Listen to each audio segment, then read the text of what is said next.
A dangerous precedent. That's how Ukraine is describing Canada's decision to allow Russian-owned gas turbines to return to Germany. These turbines are used in the Nord Stream 1, a pipeline that transfers Russian natural gas to Germany. They've been stranded in a Montreal area repair facility, their export blocked by Canadian sanctions against Moscow. But now, the Canadian government has issued a waiver allowing these turbines to return to Germany and then on to Russia. Why? The government says this is about protecting Germany's economy and energy security. Yulia Kovaliv is Ukraine's ambassador to Canada and joins us now. Hello, Ambassador. Good afternoon. Your country is tonight summoning the Canadian ambassador to speak to this issue, and your government says this decision by the Canadian government sets a dangerous precedent. Why do you say that? Yes, first of all, let me thank you for a broad support of the Canadians since the very first day of the war. And yes, we deeply disappointed by the decision to provide the permit for these turbines to be maintained and to be further shipped to Germany. But we all understand that the final destination of these turbines is Russian Gazprom. And why? First of all, because for many years, and especially now, Russia is using energy as a weapon in Europe and through all over the world.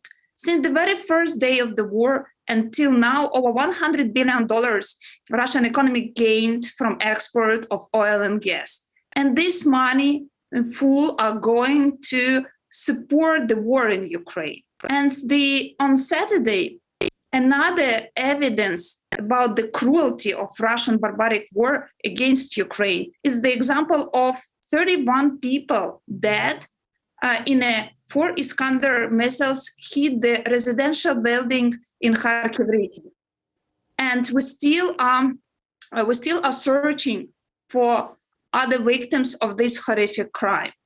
And these people will not only have the problem with heating, they have the problem with those families who lost their people in these horrific attacks, and they also lost their homes. And this is what every day since the February 24th, the country is suffering and Ukrainians are suffering. And Russians are just blackmailing the Europe. We do believe this is a very dangerous precedent, waiving the sanctions to satisfy another demand of Gazprom and actually another demand of Russian regime. And we need to hold united all together to maintain this unity in the sanctions and not wavering them. Okay, but the Canadian government insists that this decision is about shoring up the German economy and energy security in the short term. Germany, as you know, is already facing a gas crisis. It's rationing hot water, dimming the street lights. If the return of these turbines helps alleviate that pressure while Germany transitions away from Russian gas, why is that not an appropriate thing to do at this point? We were in the dialogue both with the Canadian and German government, and we are offering alternatives for the short-term solution for energy security for EU countries this winter, because we do realize that many years this dependency on Russian gas has been built, and now it is an urgent issue, but we provided several options and still discussing these options that involve not waiving the sanctions, but alternative ways to deliver this gas to Europe. But if you're worried that one of the risks here is that you end up with a break in solidarity with Ukraine, doesn't that become the risk anyway if parts of Europe face an energy crisis?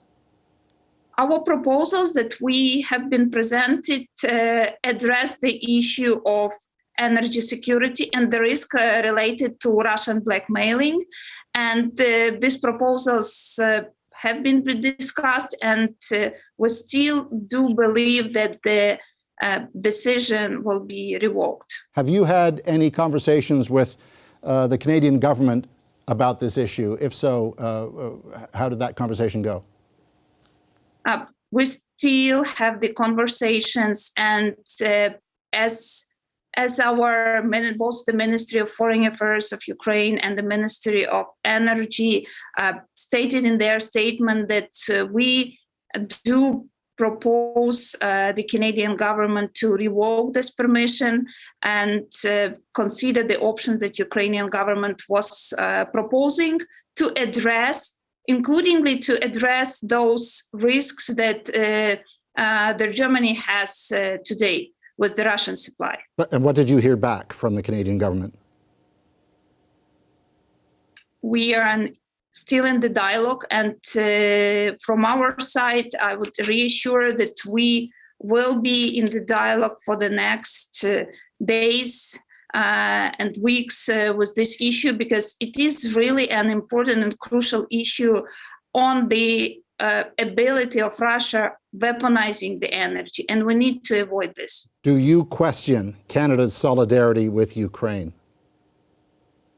We do appreciate a lot of support that the Canadian government provided to Ukraine in different spheres, and we still hope that this decision will be revoked. All right, Ambassador, we'll leave it at that for now. Thank you for your time.